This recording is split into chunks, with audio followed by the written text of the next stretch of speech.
So ito po, good news uli para sa administrasyon.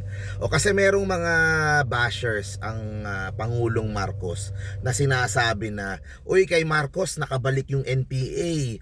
Uy, yung Kongreso ya puro NPA na. So yun po yung gusto nilang paniwalaan ng tao. Kasi po siguro itong Makabayan Black ang pinaka tumutulig sa mga Duterte rin. Okay, pero sa katotohanan po, okay, yung aktual na nangyayari sa ground ay paubos na at patapos na ito pong NPA threat. Okay, ito po, lumabas sa news, NPA in the Visayas on the brink of collapse. Okay, sa Visayas po, pawala na, talong-talo na po. Okay, ito yung nakalagay sa news. The AFP Visayas Command, Viscom, said that the CPP-NPA in the Visayas is now grasping for breath and on the brink of irreversible collapse. Irreversible. Hirap nang buhayin. No? Hindi mo na pwedeng ma-revive yung pasyente. Okay, so sabi ni Acting Viscom Commander Commodore Oscar Canlas, he made the remarks on as the command reported the neutralization of 51 rebels in the Visayas this year.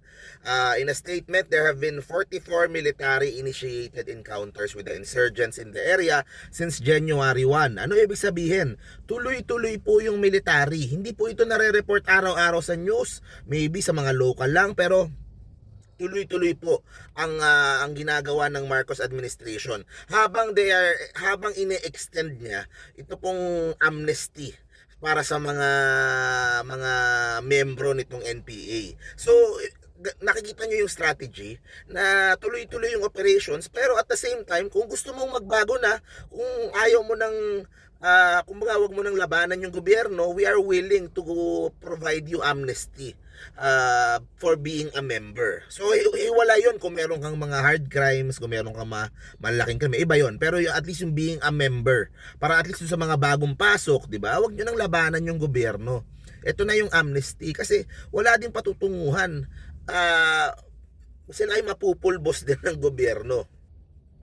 So these encounters led to the neutralization of a total of 51 NPA members, 20 of whom died during encounters, 27 returned to the folds of the law, while 4 were apprehended.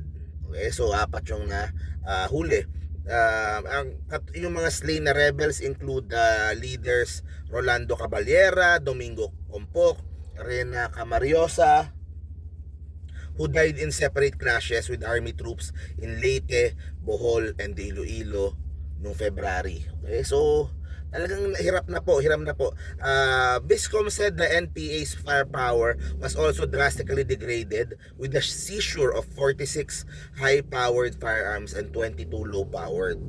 Okay, so they are now grasping for breath. Their leaders continue to fall and they continue to lose valuable resources to foster their armed struggle. The CPP-NPA in the region is now on the brink of irreversible collapse. Their manpower continues to decline and their firepower has been significantly degraded. All the more reason for us to sustain our gains and push harder to end the local communist armed conflict here in the Visayas. So Canlas urged the remaining rebels in Visayas to surrender, stressing that the military operations will continue to be relentless. O diyan po ang good news. Malapit na po tayo sa kapayapaan. Okay? Pagdating po sa issue ng NPA. Kaya suportahan po natin yung gobyerno. Maging united po tayo dito. Dahil gusto naman po natin ng kapayapaan. Okay? Yung mga ginagawa, yung mga rally-rally, o kung gusto nilang tumakbo sa gobyerno, kung gusto nila, yun po ay nasa mga legal po yun. Legal po yun na paraan ng kanilang pagiging mga aktivista. Wala pong masama doon. Ang masama po, pag nagdadala na ng baril, pag mamumundok na, kapag nakikipag-ratrata na sa mga tropa natin, yun po ang kailangan tigilan na at it will stop na po. Hopefully within the year, makaya na. At yan po ang isang magiging magandang legacy ng PBBM admin. Okay, so thank you very much guys. See you po sa next video. Stay safe parate. Bye-bye.